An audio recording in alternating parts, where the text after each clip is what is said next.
अस्सलाम वालेकुम।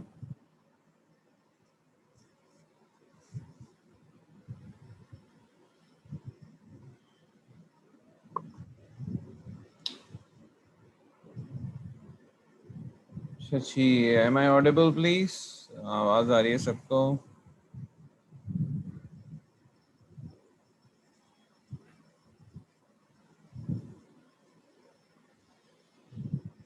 पांच स्टूडेंट्स अब तक कनेक्ट हो चुके हैं। We will be starting shortly.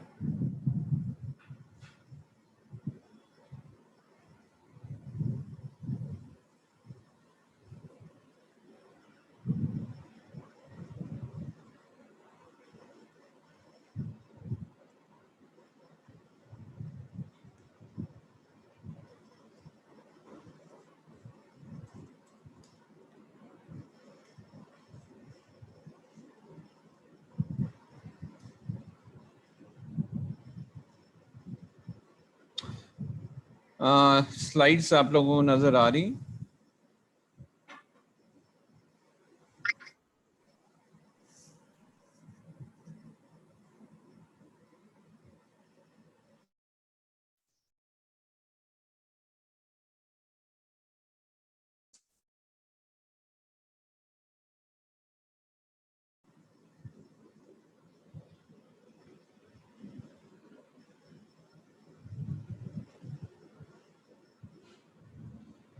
Thank you Mohsin. चलिए जी, तो मोहसिन ये बताइए, ये वाली स्लाइड हमारी हो गई थी ना? That's the last thing we did before the exam. और इस स्लाइड में बेसिकली हम क्या क्या रहे थे? हम ये कहना चाह रहे हैं कि जो टाइम क्वाड्रेंट सिस्टम है, यानी कि urgent, not important, not urgent और इम्पॉर्टेंट के दरमियान जो रिलेशन है, हम उसको समझने की कोशिश कर रहे हैं। और ये स्लाइड स्पेसिफिकली ये साबित कर रही है कि जनाब इन चारों क्वाड्रेंट में क्या रिलेशन। ठीक है, is it still viewable to you? आपका नजर आ रही है स्लाइड, राइट?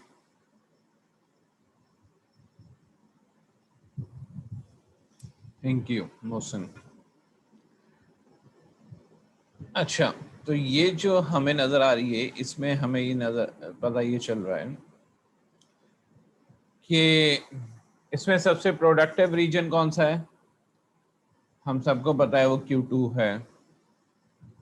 ठीक है जी। और Q2 में हम कौन से काम करते हैं? Q2 में हम वो काम करते हैं जो इम्पोर्टेंट तो हों और अर्जेंट ना हो। और इम्पोर्टेंट क्या होता है? इम्पोर्टेंट वो है जो हमें हमारे वर्थ फाइल गोल के करीब करता है। ठीक है जी, ये बातें हम सबको पता है। और Q1 क्या है? Q1 वो एक्टिविटीज़ हैं जो अर्जेंट भी इम्पोर्टेंट भी है, लेकिन ये एक ऐसा जोन है कि जिसमें बहुत फ़ायदा नहीं हो रहा होता। ठीक है, इससे जोन जिसमें बहुत फ़ायदा नहीं है। सही है, यानी कि यहाँ पे आप जल्दी में होंगे, यहाँ आप एक्सेलेंस अचीव नहीं कर सकते।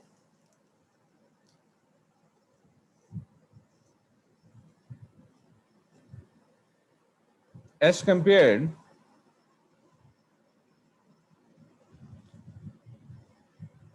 अगर मैं Q3 की बात करूं तो Q3 वो काम है जो इम्पोर्टेंट तो नहीं है लेकिन अर्जेंट है, वो है बहरहाल करना पड़ते हैं।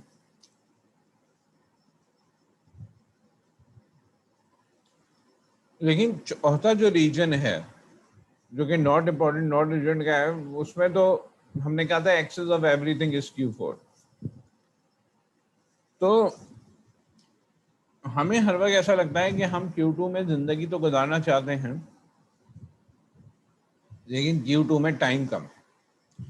तो इस वजह से हम क्या करते हैं, हर एक्टिविटी जो Q2 में जनरेट होती है वो जंप लगा के Q1 में पहुंच जाती है। तो इससे बचने का जो तरीका है वो ये है कि आप अपने Q4 को क्या करें, ख़त्म करना मुश्किल है बहुत, मिनिमाइज कर दें, आधा कर दें, तो उससे आपका Q2 बड़ा हो जाएगा।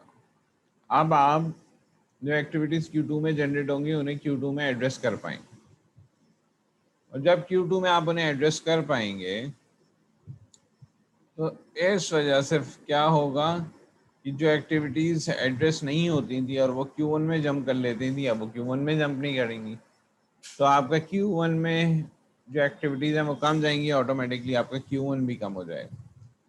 तो इस वजह से जो सबसे प्रोडक्टिव रीजन है वो आपके काबू में आ जाएगा, विच इज़ Q2।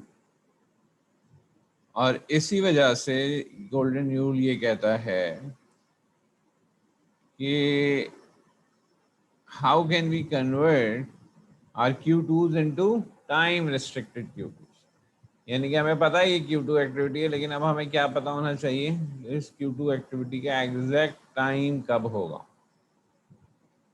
और जो भी हम टाइम दें Q2 एक्टिविटी को, जाहिर है वो Q1 की प्रायोरिटी होती है, लेकिन जब Q2 की एक्टिविटी को हम कोई टाइम असाइन कर दें तो फिर ऐसा उसको ट्रीट करें जैसे वो Q1 है।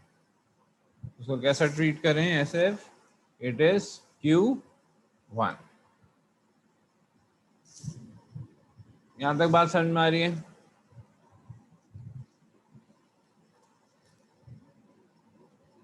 गुड।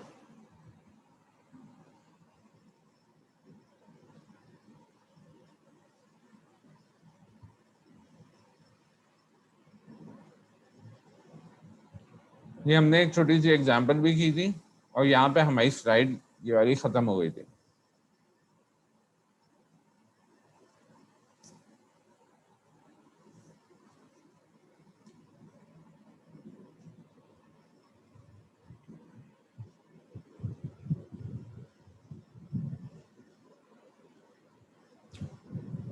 अब हम आते हैं आज की स्लाइड की तरफ।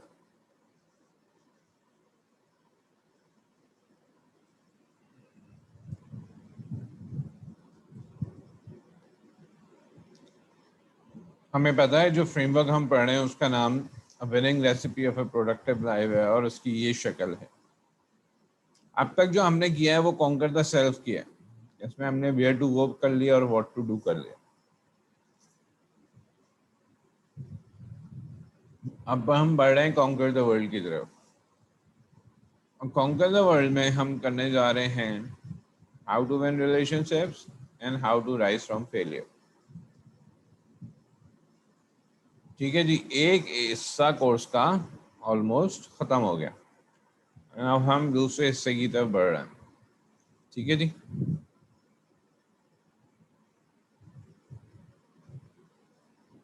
थोड़ा सा रिविजन। हमने ये पहले हिस्से में भी बात की थी और ये बात इंपॉर्टेंट है, इसलिए थोड़ा सा रिवाइज कराना जरूरी है।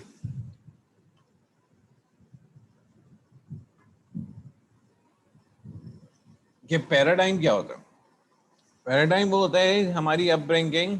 कौन बताएगा मुझे? ये बात हम कर चुके हैं कि व्हाट इज पैराडाइम।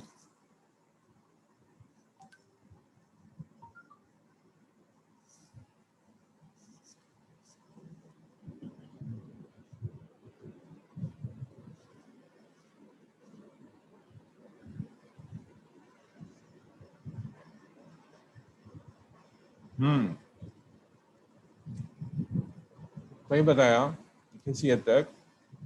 हमारी अपब्रिंगिंग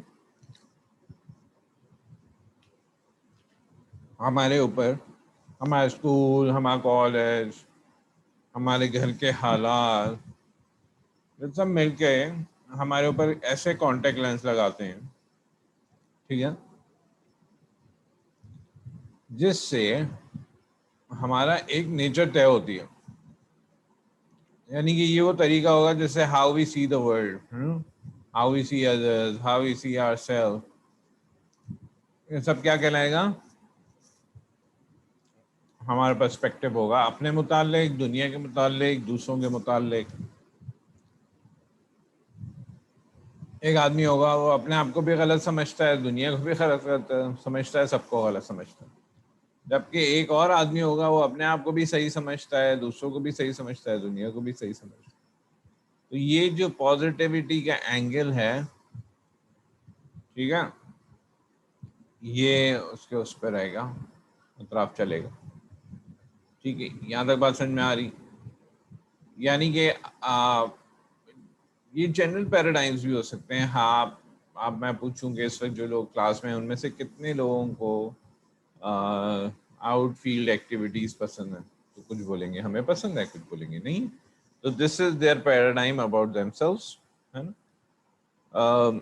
मैंने पहले भी ये एग्जांपल दिया, अगर मैं आपसे कहूँ कि आपका एक दोस्त दरख्त पे चढ़ा हुआ है, तो बगैर देखिए बताइए नाम, तो एक जो नाम आपके जहन में सबसे पहले आएगा, this is the paradigm of about that particular friend of yours, जिसके मुतालिक आप समझते हैं कि वो ये काम कर सकता है। ठीक है जी। अबे पैराडाइम शिफ्ट क्या होता है कि जो हमारा नजरिया है, सोचे वो अचानक बदल जाए। ये जो बदलता है, ये इसको बदलने के लिए आमतौर पे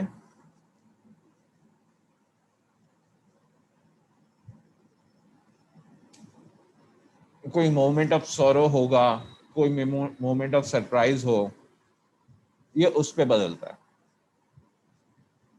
और इसकी बहुत ही जो मशहूर एग्जाम्पल है,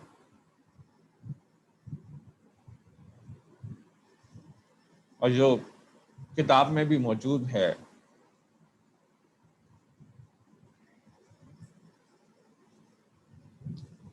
वो वही है जो खातून हीथ्रो एयरपोर्ट पे बैठी हैं और वो लेके बैठ जाती हैं कॉफ़ी और बिस्किट लेके टेबल पे बैठ जाती हैं, अखबार पढ़ने लगती हैं, तो वो देखती हैं कि सामने एक साहब आगे बैठ गए हैं, वो उसकी बिस्किट की प्लेट में से खा रहे हैं, तो उन्हें बड़ा बुरा लगता है।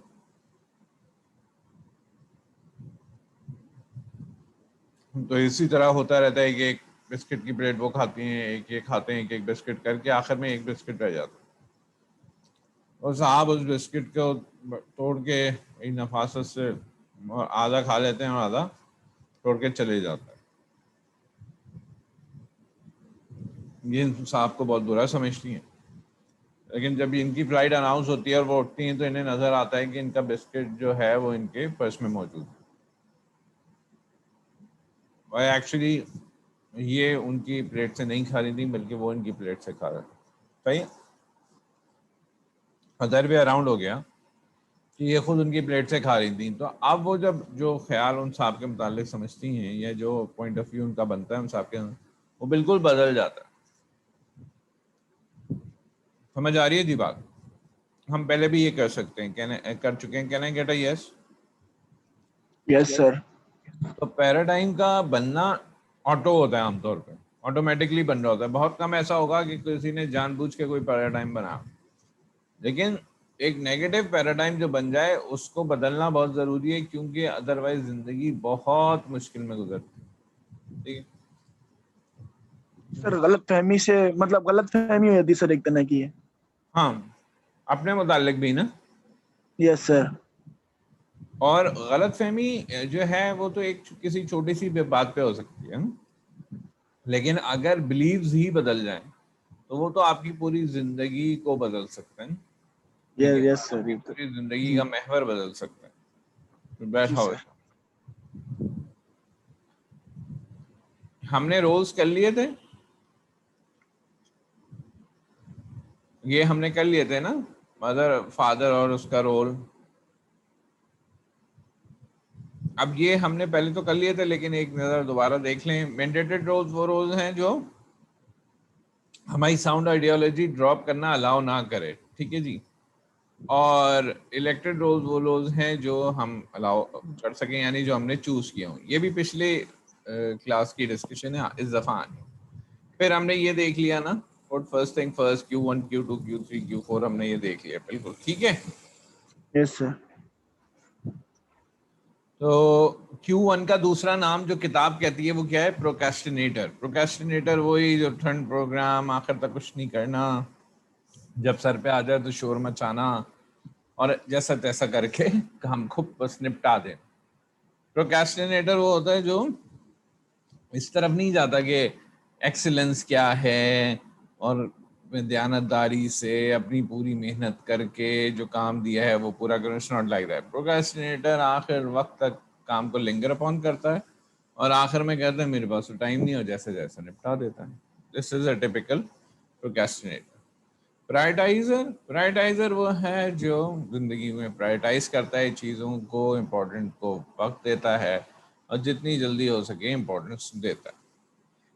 Q3 इस यस मैन, यानी कि ये कि इसकी अपनी कोई राय नहीं होती, ये दूसरों की राय सुन के करता रहता है। एक दोस्त बोले यार चाय पीने चलते हैं, तो चाय पीने चला जाता है। दूसरा बोले कि मुझे कोक पीनी है, तो वो कोक पीने को हाँ कर देता है। इसकी अपनी कोई राय नहीं होती। एंड ये बहुत ही खतरनाक वो है, मतलब जिंदगी में इंसान के पास कुछ हो ना हो, एक राय तो जरूर होनी चाहिए, इसमें कोई पैसा नहीं लगता।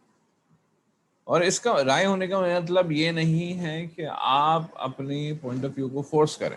नो, राय होने का मतलब ये है कि आप अगले को बताएं कि जैसे कि यार आज बिरयानी खाएं या कुछ फास्ट फूड खा लें। तो एक ये है कि आपकी राय नहीं है, जो तुम्हारा दिल चाहे कर लो। नेवर से दिस, ठीक है। आप बोले यार मेरा दिल तो ये खाने को चाह रहा है, लेकिन आप जैसा करें मैं वैसा कर लूँ, ठीक है। जब आप ऐसे बोलते हैं तो जो सामने वाला है वो एक दफा वो करेगा जो करना चाह रहा है, दूसरी दफा करेगा, तीसरी दफा यकीनन वो आपकी बात को वैल्यू देगा और जो आप चाह रहे हैं वो करेगा। लेकिन जब आप ये बोलते हैं ना कि जो दिल चाहे कर लो, तो इससे सामने वाले के ऊपर ऐसी कोई बिलीव प्रेशर ही नहीं आता कि कभी उसने आपकी बात भी सुननी। मेरी बात समझ रहे हैं? तो it's really important to have a point of view, and it's not important to force your point of view every time, but it is important to have one. मेरी बात क्लियर हो रही? और यस क्यू सर। और Q4 जो है वो स्लेकर है, वो उसने तो कुछ करना ही नहीं है। वो तो he just do he has nothing important to do and he would just waste time in and out. यहाँ तक बात समझ में आ गई भाई? ठीक है। अभी तक कुछ नया नहीं पढ़ा आज की क्लास में। We are just focusing things, थोड़ा सा ब्रश कर रहे हैं माइंड को। मैं जब तक चाय का एक घूंट भी ले लूं।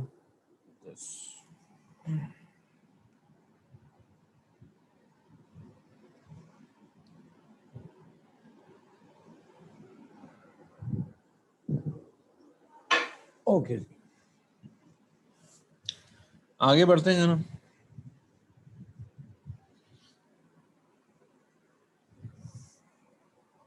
तो पुट फर्स्ट थिंग फर्स्ट में मजीद जब बात आगे बढ़ती है तो basically it's not that easy, ठीक है ना। It's not that easy. तो उसके लिए आपको बहुत कुछ फेस करना है। यानी कि वो जो सर्किल ऑफ कंट्रोल पढ़ा था ना, तो यहाँ भी दो सर्कल्स हैं। एक है सर्कल ऑफ कंफर्ट और एक है सर्कल ऑफ करेज, ठीक है। या आप उसे करेज जोन और कंफर्ट जोन कह रहे हैं। हम सब जो है ना वो अपने कंफर्ट जोन में सेटल हो जाते हैं, और कुछ भी नया करने के लिए, किसी नए से मिलने के लिए, कुछ भी करने के लिए हमें क्या करना होता है, कंफर्ट जोन की तरफ से निकलना होता है। और करेज जोन में हम थोड़े से अनप्रेडिक्टेबल होता है courage zone. We have never been there, हमें नहीं पता होता कि क्या सूरत हाल सामने आनी है, और हम उससे डर रहे होते हैं। अनहोनी से डरते हो, है ना। तो वो मुनमिन राशिद की जो नज़म है, तो बिल्कुल उसी तरह कि फियर होता है, डिसीजंस होते हैं, पता नहीं सही फैसला कर रहे हैं गलत कर रहे हैं, पता नहीं करना चाहिए या नहीं। और चूंकि एक एक अननोन फील्ड होती है, तो उसमें गलती करने के भी बहुत चांस होते हैं। तो हाई फेलियर रेट होता है, और फेल होने के बाद दोबारा खड़ा होना होता है, गिरना होता है, पीयर प्रेशर होता है। आपकी एज में खास तौर पे पीयर प्रेशर बहुत इंपॉर्टेंट है, कि जो ग्रुप कर रहा है वो करना है। क्यों भाई, आप हाथ उठा के कह सकते हैं कि मुझे नहीं करना है, ठीक है जी, मैं आपके साथ हर एक्टिविटी में हूँ, लेकिन ये एक्टिविटी में मैं शामिल नहीं हो सकता। what is why the pressure is there, है ना। तो इन सारी चीजों की इम्पोर्टेंस है। मतलब इट्स वेरी इजी टू से कि टाइम कोऑर्डिनेट सिस्टम को हम फॉलो भी कर लेंगे, और जनाब हम पुट फर्स्ट थिंग फर्स्ट कर लेंगे। बिल्कुल नॉर्मल बात है यार, प्रायोरिटाइज करो, जो इम्पोर्टेंट है बस वो करो जिंदगी में। लेकिन ये करना बहुत बहुत बहुत मुश्किल।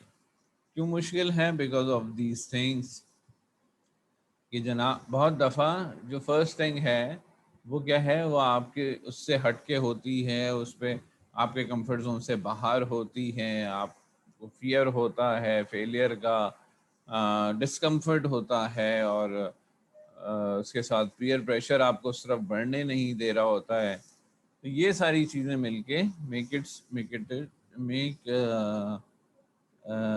it difficult for anyone to follow the quote first thing first habit.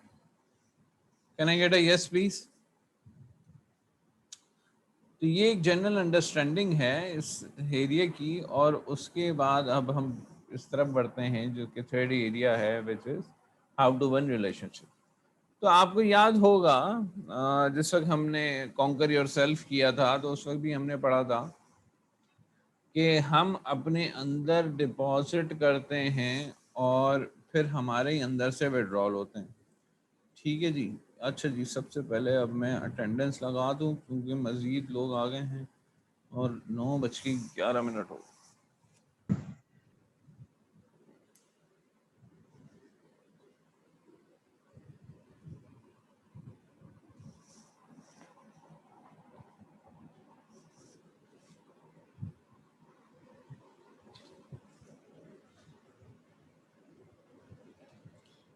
अच्छा जी, हमें भेजना है किसको?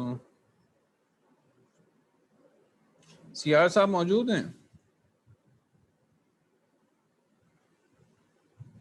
यस सर, अस्सलाम वालेकुम। जिया साहब खैरियत से हैं? जी अल्हम्दुलिल्लाह सर, आप कैसे हैं? अल्लाह का शुक्र।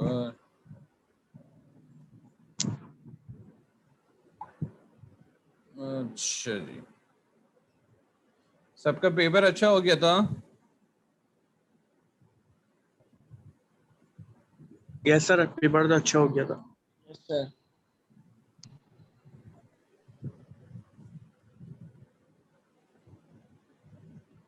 ठीक है, चलें अभी की अटेंडेंस हो गई तो। अच्छा, आज हमारा सेशन जो होगा वो एक ही होगा इस वक्त, ठीक है? और दूसरा ओके सेशन सर। के लिए सीआर साहब क्या टाइम रखें? सर जैसा आपको पॉसिबल हो। मैं थोड़ा सा श्योर नहीं हूँ, लेकिन आज का कोई वक्त कन्वीनियंट होगा या कल का कोई 2 बजे का वक्त रख लें? सर कल का रखें सर। कल का रख लें। सर कल का रख। सब लोग मुझे हैंड रेज दे दें कल के लिए, कम से कम इतना तो कर ही दें। माइक हो सकता है लोगों के प्रॉब्लम करते हैं।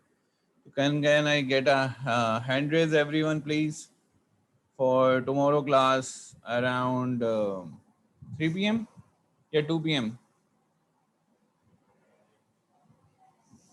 कितने बजे कर लें? 2 2 PM। PM कर लें। 2 PM कर लें, लेकिन भाई बाकी 5 लोगों की एग्रीमेंट नहीं आ रहा सीआर साहब, कैसे होगा? अरे एक और का आ गया भाई, माशाल्लाह 3 हो गए, अभी 4 लोग बाकी हैं। कम से कम हमें एक बंदा और चाहिए क्लास को कंडक्ट करने के लिए। अमार अहमद, मोहसिन शबीर और मोहम्मद कासिम और Usama Rashid, please give me hand raise for a class. सिर्फ 1 घंटे की क्लास होगी टुमारो एट 2 PM। सीआर साहब आप मुझे ना फोन करेंगे 1 बजे, ठीक है? Okay sir. और मुझे याद लाएंगे। चलो भाई, एक और वोट आ गया हमारे पास, अम्मार अहमद का आ गया। बाकी लोग मोहसिन शबीर, मोहम्मद कासिम और उसामा रशीद। अभी क्लास में 8 लोग हैं, 9 लोग हैं हमारी। फाइनल मिड टर्म कितने लोगों ने दिया? 8 ने दिया मेरा ख्याल है। सर वैसे टोटल स्ट्रेंथ हमारे क्लास में शायद 11 स्टूडेंट्स की है, मगर मिड टर्म पता नहीं कितनों ने दिया, कुछ पता नहीं है सही। मेरे ख्याल से 8 ही हैं अब इस वक्त। Maximum yes strength sir. मौजूद है 1 2 3, इनफैक्ट 1 2 3 4 5 6 7। एक कम है सर, 8 बस। चलो बस, सबको पता चल गया है भाई, ठीक है? तो सीआर साहब आप मुझे कल फ़ोन करेंगे 1 बजे और हम 2 बजे 1 घंटे की क्लास करेंगे। Okay sir. क्या रेज हैंड का ऑप्शन नहीं आ रहा? ठीक है भाई, मोहसिन का भी आया हुआ है भाई, ठीक है। चलो ओके ओके, सही। चलें आगे बढ़ लेते हैं भाई। अच्छा, तो जिस तरह हमारे पास ये वो था कि अल्लाह वल्लाह करे कि जनाब हमें यू नो इससे करना था काम। जिस तरह हमने वो वाली एग्जांपल याद है कि यार जिस वक्त मतलब आपने अपनी टांगों में इन्वेस्ट नहीं किया और जब कुत्ता पीछे पड़ेगा तो आप अपनी टांगों से ये चाहें कि अब वो परफॉर्म करें तो वो परफॉर्म नहीं कर सकती। ये एग्जांपल याद है? तो ये बेसिकली एग्जांपल थी पर्सनल बैंक अकाउंट की एग्जांपल है ना ये, ठीक है, कि हम आपके साथ एक बाल्टी लगी हुई है और वो बाल्टी आपको परफॉर्म करवा रही है, यानी कि उसमें आप जितना डालेंगे उतना ही जितना डिपॉजिट करेंगे उतना ही विड्रॉल के वक्त विड्रॉल हो सकेगा। और मैंने ये बात भी की थी कि अगर रात में फ्रिज में सोते हुए पेप्सी रखेंगे तो सुबह पेप्सी निकलेगी, और पानी की बोतल रखेंगे तो पानी की बोतल निकलेगी। ये बात हो चुकी है हमारी, है ना जी? बात हो चुकी है जनाब, ये समझ आ रहा है सबको? Yes sir. ठीक है। अब बिल्कुल जिस तरह ये हमारी पर्सनल बैंक अकाउंट है, बिल्कुल इसी तरह जनाब है रिलेशनशिप बैंक अकाउंट। ठीक है जी, रिलेशनशिप बैंक अकाउंट में भी आपको डिपॉजिट करने होते हैं। ठीक है जी, और वो डिपॉजिट कैसे होता है भाई? वो डिपॉजिट होता है आफ्टर कीपिंग स्मॉल प्रोमिसेस। ठीक है जी, कुछ एक्ट ऑफ काइंडनेस करें, लॉयल रहें, सुने, पहल करें सॉरी करने में और अपनी एक्सपेक्टेशंस को क्लियर करें। ये कुछ डिपॉजिट्स हैं। अब इसी तरह अगर मैं आपसे बोलूं कि विड्रॉल की लिस्ट बनाओ तो आप कुछ ना कुछ लिस्ट विड्रॉल की भी बना देंगे। ठीक है जी, तो इसका मतलब ये है कि जनाब जब हम किसी रिलेशनशिप में होते हैं किसी भी बंदे के साथ, तो समझे उसमें भी उसके साथ भी एक जग लगा होता है, हमारे साथ भी एक जगह लगा होता है।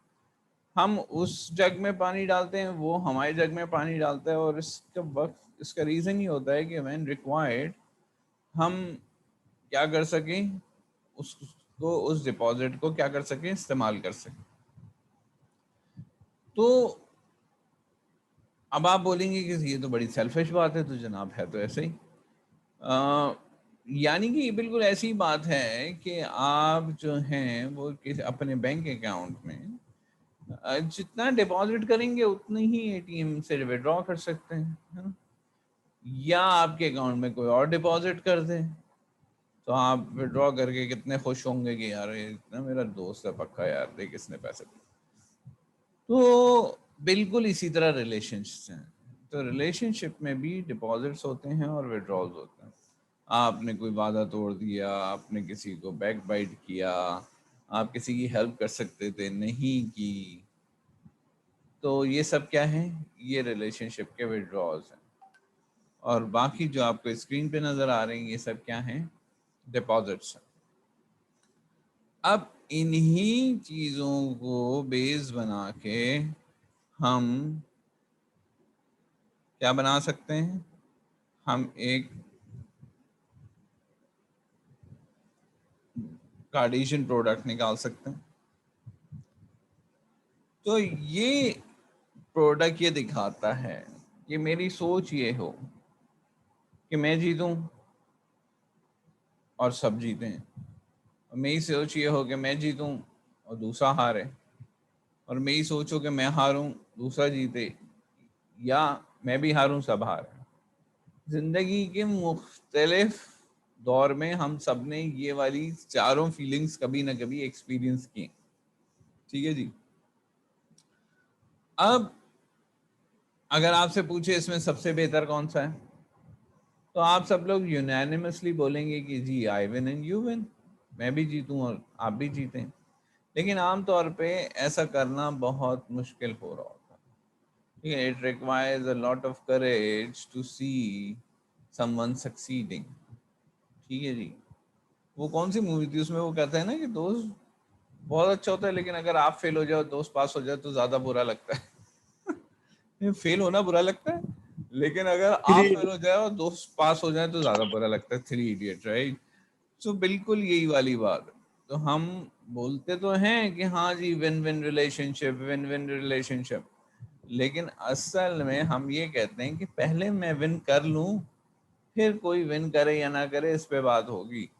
ठीक है, इसका जो वर्स्ट केस सिनेरियो बनता है वो लूज लूज का बनता है, यानी कि डाउनवर्ड स्पाइरल है ये, कि ना मैं खुद जीतूंगा ना आपको जीतने दूंगा। इसके मुतालिक जैसे कि शायर ने कहा ना खुदा ही मिला ना विसाले सनम, न इधर के रहे न उधर के हम। तो ये जो है ये लूज लूज है, यानी कि ना खुदा को के लिए मेहनत कर लेते वो ही मिल जाता, और उस खुदा को छोड़ा उसके चक्कर में और वो भी नहीं मिला। आप समझ रहे हैं? तो इसे lose lose environment, downward spiral. अच्छा, लूज विन क्या होता है? लूज विन वही है, वो Q3 वाला। ठीक है जी। तो Q3 वाला कौन?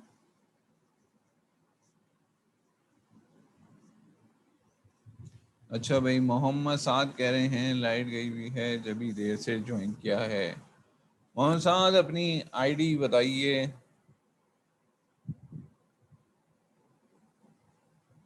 सर 60045।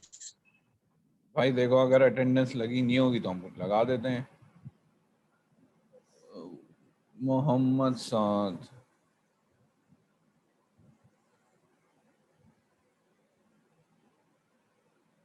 सिक्स 60045। मोहम्मद साहब, आपको पता है हमारी कल क्लास होगी 2 बजे। नहीं सर। अभी हम 1 घंटे की क्लास कर रहे हैं, बाकी 1 घंटे की क्लास कल होगा। Okay okay, sir. एक ओके सर, मीटिंग है थैंक यू। और उसके बाद हमें 10 बजे, आमतौर पे ये सारी मीटिंग ना ये फ्राइडे को ही रख लेते हैं। खैर, अभी हमारी 2 क्लासेस बाकी हैं, ये 1 क्लास बाकी है। फाइनल एग्जाम कब से NCR साहब? सर 26 जुलाई से हैं, लेकिन जो नेक्स्ट वीक है, मतलब ईद, बकरा ईद वाला जो वीक है, उसमें ईद के दिनों में शायद जो है फ्राइडे आ रहा है, तो समझ में नहीं आएगा कि हमारी क्लास होगी कि नहीं। नहीं नहीं, हमारी क्लास होगी। फ्राइडे क्यों आ रहा है? ईद तो पीर मंगल मतलब को। सर बकरा ईद जो है, वो बकरा ईद वाले वीक में जो है कुछ पता नहीं है अभी। हमारी नहीं DPMS की क्लास होती है सिटी कैंपस में, वो कह रहे हैं कि नेक्स्ट वीक में जो है ना सब फाइनल कर देंगे, तो उस वीक में शायद ऑफ हो भाई, बकरा ईद वाले। हमारी क्लास होगी जुमे को, सही है। Okay sir. हमने तो थोड़ी गप्पे लगानी होती है, हमने कौन सा पढ़ना होता है बहुत सारा। Okay sir. चलें, अगली वीक तो होनी है ना अभी। हाँ, अगला वीक तो इफेक्ट नहीं हो रहा ना बकरीद से। अगला नो तो सर, 13th है। अगला वीक तो होगी क्लास। अगला वीक 16 है ना? हाँ ठीक है, चलें। ओके, तो डोरमेट का मतलब वही हुआ कि when you do not have a opinion तो people will start using you as doormat. सही है। तो आपके ओपिनियन की इज्जत नहीं होगी, ये आपके, तो इस ऐसा बिल्कुल भी नहीं होना चाहिए। ठीक है, और अगर आप विन लूज कहते हैं तो फिर तो आप बहुत बड़े सेल्फिश हो गए। तो इस वजह से it's very important to have a win win relationship. ठीक है जी, जिसमें जिसमें सबको बात करने का हक हो और जिसमें सब अपनी अपनी बात कह सकें। डोरमेट बनना तो जिस वक्त, देखिए ये डोरमेट की जो फीलिंग है ना, ये डोरमेट की फीलिंग आती नहीं है। एक बहुत इंपॉर्टेंट बात बता रहा हूँ मैं आपको। होता ये है कि आपको लगता है कि you are the greatest peace maker of the group. मैं वो आदमी हूँ ग्रुप का जिसकी वजह से ग्रुप में पीस रहता है। ये 4 लड़के और उधर 4 लड़के हैं या 2 लड़के हैं, ये चारों लड़के, ग्रुप में जो लोग हैं वो सब मेरी वजह से कनेक्टेड हैं, वो सब गुंधे हुए हैं ग्रुप में। We are gel together because of me. And why so? Because I don't have a personal ego, because I don't have a personal instance. मैं लोगों में पीस कराता हूँ। वो बोलता है मुझे ये करना है, वो बोलता है मुझे ये करना है। I am the one who would make peace. No sir, you are being used as a doormat. ठीक है, और अभी थोड़ी देर पहले जो मैंने बात की थी कि it's very very important to have a opinion about everything. सही है जी, गलत सही बाद में देखा जाएगा, ओपिनियन जरूर होना। और ये है ना कि मैं पीस मेकर हूँ, मैं ग्रुप में फड्डा नहीं होने देता, मैं अपने अपने हक को छोड़ देता हूँ ताकि ग्रुप इंटैक्ट रहे, मेरा कुछ भी दिल चाह रहा हो मैं वो करता हूँ जो ग्रुप कर रहा है। Sir, you are not doing anything at all in your life. सही है जी। और ग्रुप को कभी आपकी भी सुननी चाहिए सर, अब आपका भी ग्रुप है। मेरी बात समझ रहे हैं ना? Are you with me? समझ रहे हैं कि मैं क्या कहना चाह रहा हूँ, राइट? तो if you are that peacemaker, you are not appreciated at all, and you should have opinion, and your opinion should equally be respected as of any others group members, and you should always have a say about things. Okay? You may, as I told you earlier, you may say that like you need not to force your opinion, but you should have your opinion. ठीक है जी, बात समझ में आ रही है? Is that clear, people? Okay.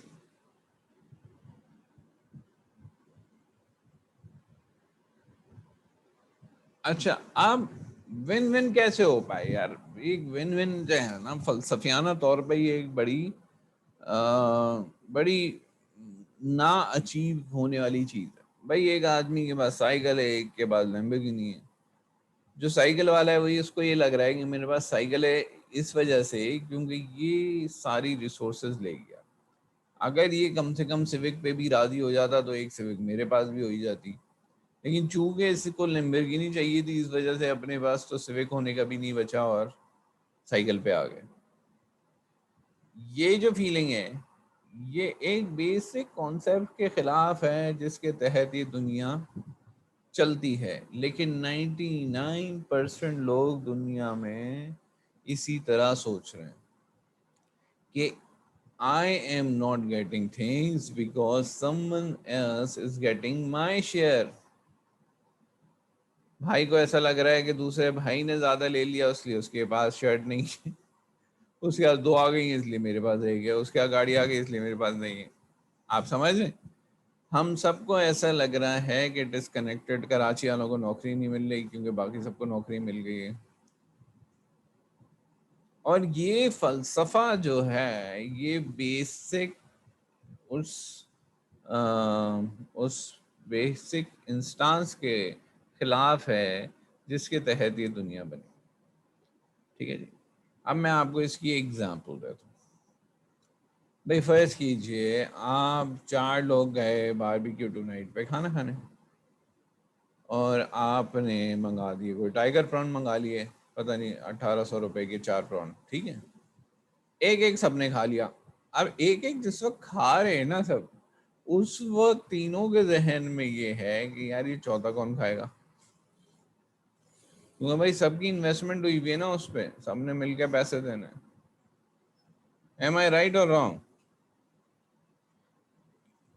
किसी के जहन में ये है कि इसके 3 हिस्से कर लेंगे, किसी के जहन में ये है भाई मैं पैसे कम दूंगा क्योंकि मैंने तो एक खाया बाकी 2 ने 1.5 खाए हैं। Right sir? लेकिन यस सर। वही तीनों लोग जब लाल किला पे बूफे खा रहे हैं या किसी भी और जगह बूफे खा रहे हैं, तो उन्हें इस बात से कोई फर्क ही नहीं पड़ रहा कि अगला 6 प्रॉन खा गया कि 18 खा गया और अगले ने कितनी बटेरे खा लिए हैं, क्या किया है। वाई? क्यों नहीं पता चल रहा? क्यों नहीं फर्क पड़ रहा? क्योंकि उसको ये पता चल रहा है कि it's all your eat buffet, मतलब किसी और के खाने से मेरे लिए कमी नहीं होगी।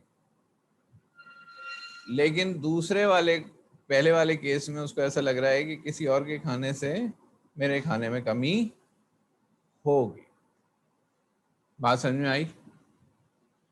तो जब हमारे इस बात पे बिलीव होगा कि there is abundance, there plenty for everyone, there is enough for everyone, तो किसी को क्या मिल रहा है इससे हमें फर्क नहीं पड़ता। मुझे 2 मिनट दीजिए।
अच्छा जी, आई एम बैक। जी जनाब, तो हमारी बात यहाँ पहुंची थी। मेरी आवाज़ आ रही है जनाब? Yes sir. ठीक है जी, तो हमारी बात यहाँ पहुंची थी कि जब मुझे ये यकीन है हो कि दूसरे के खाने से मेरे खाने पे असर नहीं पड़ेगा, तो मुझे दूसरे का खाना बुरा नहीं लगता। क्यों नहीं लगता? क्योंकि मुझे ये यकीन होता है कि ये मेरे शेयर में से नहीं कहा रहा, इसका अपना शेयर है और मेरा अपना शेयर। तो अल्लाह ताला की इस दुनिया में भी एबेंडेंस है, किसी को किसी के शेयर में से नहीं मिलता, बल्कि हर इंसान जो है वो अपने शेयर से ही उसको मिल रहा होता है। ठीक है, तो life is a buffet, not a आला कार्ट मेन्यू।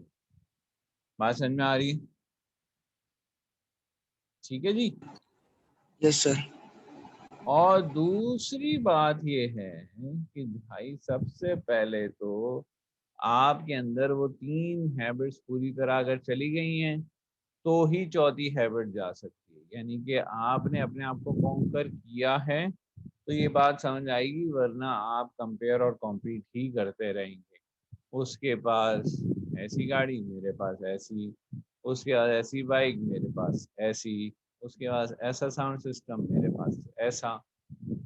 लेकिन जब फर्स्ट 3 हैबिट्स अंदर जा चुकी होंगी, जब आप प्रोएक्टिव हो चुके होंगे, जब आप begin with and in mind कर रहे होंगे, आपका विजन बन चुका होगा और आप पुट फर्स्ट थिंग फर्स्ट करके प्रायोरिटाइज कर रहे होंगे अपनी जिंदगी को, तो फिर आपको पता चलेगा कि आपको इस बात से फर्क ही कोई नहीं पड़ रहा कि किसी को क्या मिल रहा है क्या नहीं, क्योंकि फिर आप अपनी टाइमलाइन में जी रहे हो। फिर आपकी टाइमलाइन क्या हो चुकी होगी? अलग हो चुकी। यहाँ तक बात समझ में आती? पहले काम तो ये करना है, विन विन में 3 बातें हो गई। यानी कि सबसे पहले तो ये यकीन हो कि अल्लाह ताला की दुनिया में एबेंडेंस है, जिसको जो कुछ मिल रहा है वो उसी का था, इसीलिए उसको मिल रहा है। हमें सिर्फ इतनी आज़ादी दी गई है कि जो कुछ हमारे लिए लिख दिया गया था उसको हम हलाल से ले लें या हराम। ठीक है जी, लेकिन जो कुछ हमें मिल रहा है वो हमारे लिए ही था। That's one. सेकंड, कि जनाब हमें क्या करनी है,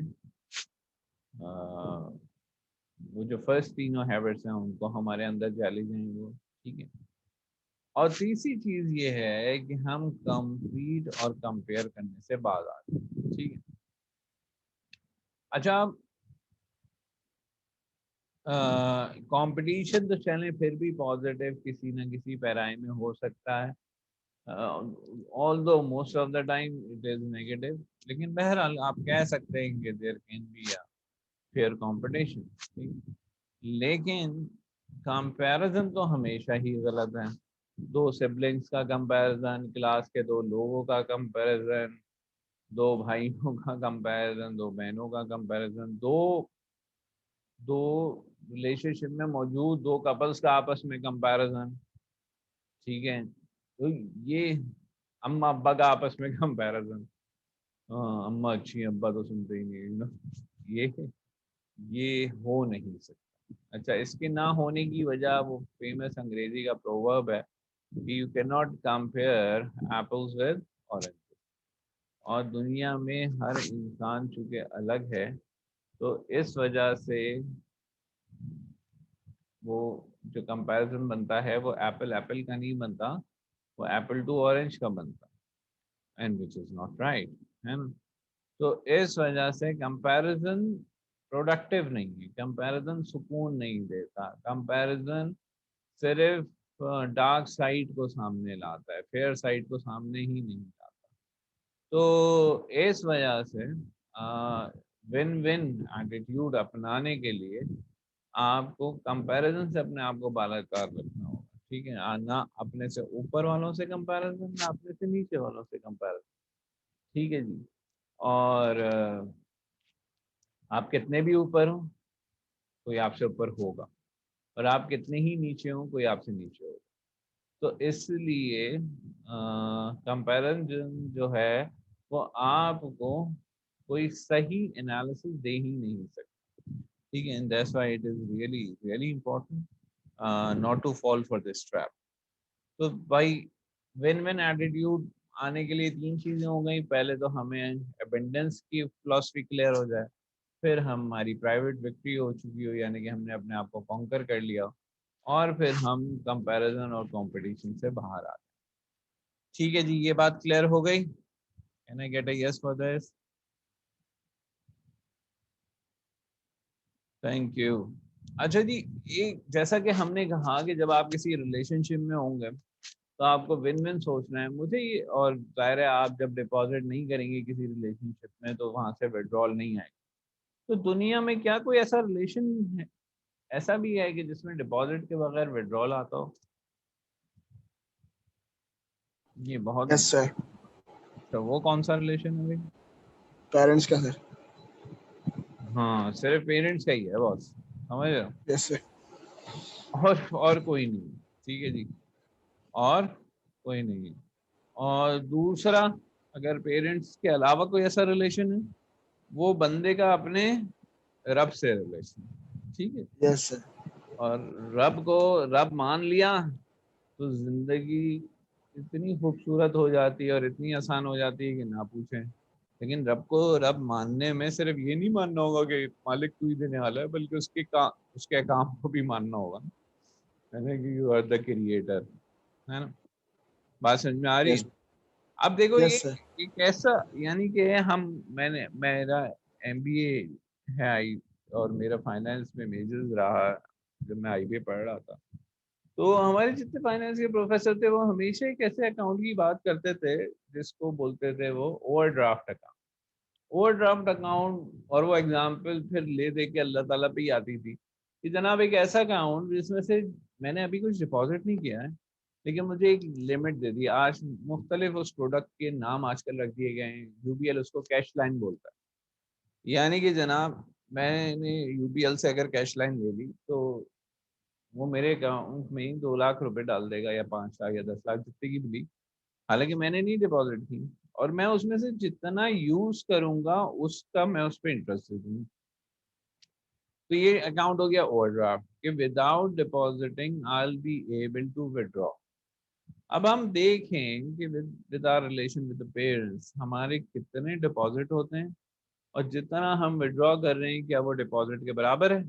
तो हमें नजर आएगा कि नहीं जी, ऐसा नहीं है। और हमारे तो विड्रॉ क्या है, हमारे तो विड्रॉ क्या है, बिल्कुल मुनासिब नहीं है, और कहीं ज़्यादा है उससे जो हम डिपॉजिट कर रहे हैं। हमारे विड्रॉल उससे बहुत बहुत ज़्यादा है। ये बात समझ में आती? ठीक है। Yes sir. और हमारे माँ बाप हमारे लिए क्या कुछ नहीं करते, और हम पलट के क्या कर रहे हैं, नथिंग। ठीक है ना, हमारे पास तो इतना वक्त नहीं होता कि हम 5 मिनट उनके साथ बैठ ही जाएं और उनसे पूछें कि आपकी ज़िंदगी कैसी गुजरी, आपके क्या ख्वाब थे, हमारी वजह से आपने ज़िंदगी में क्या कुछ छोड़ दिया कि हमारा मुस्तकबिल बन जाए, है ना। तो एक तो ये रिलेशन हो गया, और बिल्कुल इसी तरह अल्लाह से ताल्लुक है बंदे का, क्योंकि इसमें तो एज सच डिपॉजिट उस तरह भी नहीं है ना जिस तरह पेरेंट के रिलेशन में हो, क्योंकि पेरेंट को भी इवेंचुअली कि भाई मेरे बुढ़ापे का सहारा होगा एंड थिंग्स लाइक दैट है, कोई ये जहन के किसी गोशे में बहरहाल ये ख्वाहिश या ये उम्मीद, मैं I am a parent of 4, तो एक जहन के गोशे में ख्वाहिश उम्मीद के जब हम बुढ़ापे में जाएंगे तो ये बच्चे कुछ देख लेंगे। लेकिन अल्लाह ताला के साथ जो बंदे का ताल्लुक है उसमें तो ऐसा कुछ है ही नहीं। It's just give and take ही नहीं है ना उसमें, बस गिव गिव गिव है। अगर पेरेंट के रिलेशन में 99% गिव एंड 1% टेक, तो अल्लाह ताला वाले रिलेशन में वो 1% भी नहीं है, 2 या 5% भी नहीं। और it's only about give give give, और उसके जवाब में हमसे सिर्फ ये एक्सपेक्ट किया जा रहा है कि हम उसको एक्नॉलेज करें। हम उसको क्या करते हैं भाई? एक्नॉलेज कर दें, यानी कि भाई अल्हम्दुलिल्लाह। क्या कहते हैं भाई? बस अल्हम्दुलिल्लाह फॉर एवरीथिंग, अल्हम्दुलिल्लाह फॉर एवरीथिंग, दैट्स इट। तो हमसे तो वो भी नहीं हो रहा। सही है। तो it is very very important कि इन दोनों रिलेशन में जो कुछ हमें मिल रहा है उससे हम ये कंफ्यूज ना हो जाएं कि चूंकि मैं डिपॉजिट कर पा रहा हूँ इसलिए मैंने कोई बहुत तगड़े चूंकि मैं विड्रॉल कर पा रहा हूँ इसलिए मैंने बहुत तगड़े डिपॉजिट्स किए हैं। नो सर, ये तो विड्रॉल है हो रहे हैं और ये ओवरड्राफ्ट अकाउंट है और एक लिमिट आएगी, जैसे मैंने कहा था कैश लाइन की 2 4 10 लाख रुपए लिमिट, और उसके बाद बैंक से फोन आए कि आप मजीद विड्रॉ नहीं कर सकते, अब आप पे बैक करना चाहिए, और वो बहुत ही टेंशन वाला वक्त होगा भाई। ठीक है, तो जब तक भैया ये नेमतें मिल रही हैं, जब तक माँ बाप का साथ मौजूद है, जब तक उनका साया है, get maximum out of it. और वो मैक्सिमम क्या है कि माँ बाप की ज़्यादा खिदमत की जाए, डिपॉजिट्स करें ज़्यादा, उनकी रिस्पेक्ट करें, उनकी बात सुनें, उनको वक्त दें, और इसी तरह अल्लाह ताला के साथ जो आपका रिलेशन है उसमें भी डिपॉजिट करें, उसमें भी वक्त दें, बिल्कुल उसी तरह वक्त दें जिस तरह किसी और रिलेशन, ये उसी तरह उसकी बात सुनें। कहीं ऐसा ना हो कि अभी ज़िंदगी बाकी हो और विड्रॉ करने का टाइम खत्म हो जाए और फिर बोला जाए कि अब डिपॉजिट करो, और अपने पल्ले तो भाइयों कुछ है ही नहीं, डिपॉजिट क्या करें। बात समझ में आ रही? Is that clear people?